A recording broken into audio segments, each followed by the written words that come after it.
officers, by the way, were so guilty he fled the country. And they have yet to get him to come back. Well, they had a similar case, only bigger, in Los Angeles. In the Rampart Division of LAPD, they had dozens of police officers in court. When they were done with Judge Perry, they all went home free. So when we're in this courtroom, we're very watchful. Unfortunately, a jury was selected in blinding speed. They were supposed to have brought 200 potential jurors in to be questioned about their knowledge of the case, their ability to render a fair decision. They didn't get past 50. And in the first group of people that were brought in, I'm told that there were 5 black people in the group of 50. Before they could even begin to question, Judge Perry excused 2 of the black people. So now you've got 3 black people who could have been on the jury out of the group of 50. Then the defense attorney stepped up and exercised his right as an attorney in jury selection and immediately used his perfunctory right and excused the rest of the black jurors. So now that the trial is in Los Angeles, there is not one black juror in the case of the murder of Oscar Grant. We ought to be concerned. And we ought to express our concern. And I know you got some that are saying, trust the system. I say, why? It was the system that enslaved hundreds of millions of black people in the United States of America. It was the system that stole every square inch of the land that belonged to the Native Americans. It was the system that supported and never convicted one human being for the lynching of thousands of black people in the American South, North, East, and West. We don't declare trust the system. The NAACP state president published a letter that you'll find in the current edition of the Sun reporter, Miss Alice Huffman. I wish our sister had consulted with us and been a bit more wise before she published such a letter. She published a letter declaring, trust the system. Did I tell you that no peace officer in this state has ever been charged with murder? What in that should we trust? Did I mention to you that no police officer in the history of the country has ever been convicted for an on-duty murder? Did I mention that? What part of the system should we trust? Now, while we know that the system is there, and it's the tool that's at our disposal, trusting it takes a whole other connotation, Pastor. Doesn't the Bible say, lean not unto thine own understanding? Does it say trust in Judge Perry and he will direct your path? Does it say that? What does it say? Trust in the Lord. Trust in who? The Lord with all your heart. Trust in God, trust in the Lord, trust in Allah. Isn't that what it says? If the judge him, not that judge. He's a judge. He's not the judge.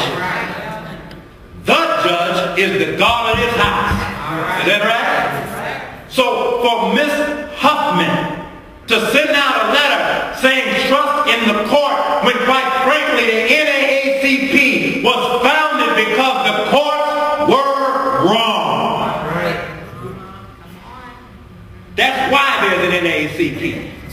Because while they were lynching our people all over the American South, there was no court that ever charged anybody with the lynching murder of a black man. Don't just say trust in the court. We got to close because we got an event here today. The book of Ezekiel in the Bible. In the 33rd chapter, talks about God's establishment of a watchman. When you see a storm at sea, you owe it to everybody on shore to give them warning. If you do not give them warning and they suffer, according to Ezekiel, then the blood that is shed because you did not warn them is on your hands. But if you warn them and they don't do anything any different, then your soul is delivered and they will die in their own blood for rebellion to the warning of God. Now Oakland is really in a very serious position.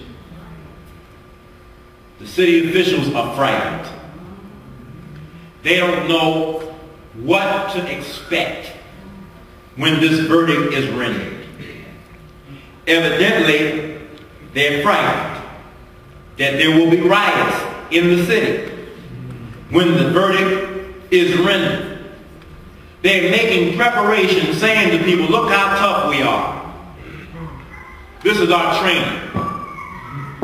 They're marching with bullet clubs.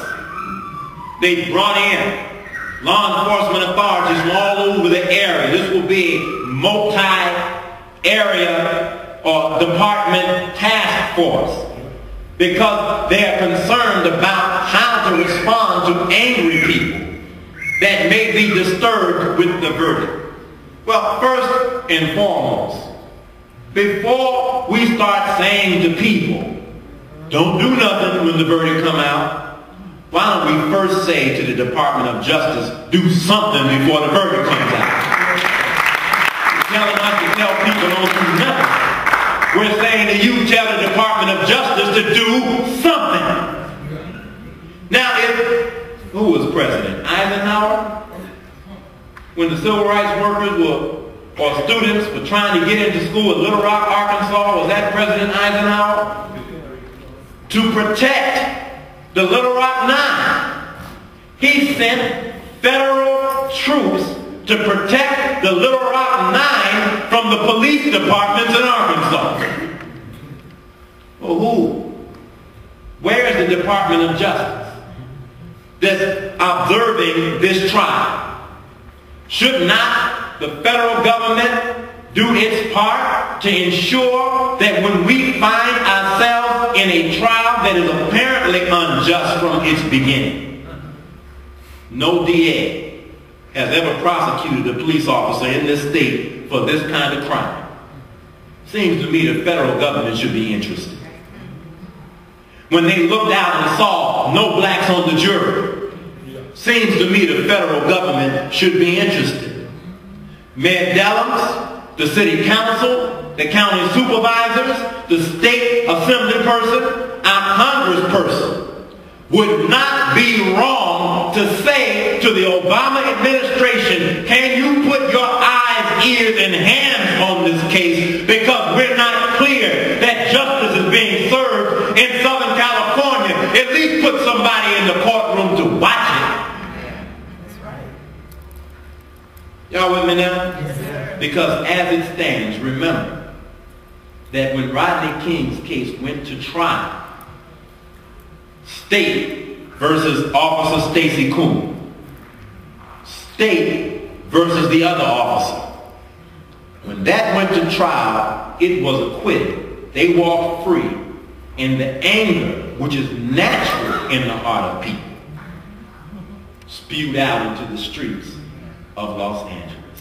Let me say in closing,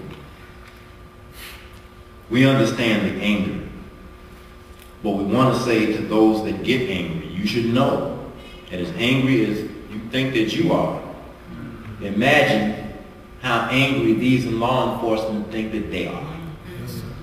And there are many who are looking for an excuse. Johannes Meserly, on January the 1st, 2009, found his excuse. He was resisting. He was wiggling. I thought he had it. Some officers only are looking for an excuse to shoot you. Let's not give them one. So be very clear that when you're confronted with a merciless human being, that shooting you doesn't take much. So while we surely will exercise our freedom of speech rights to speak truth to power if the verdict does not go as we desire, and if it goes, be very clear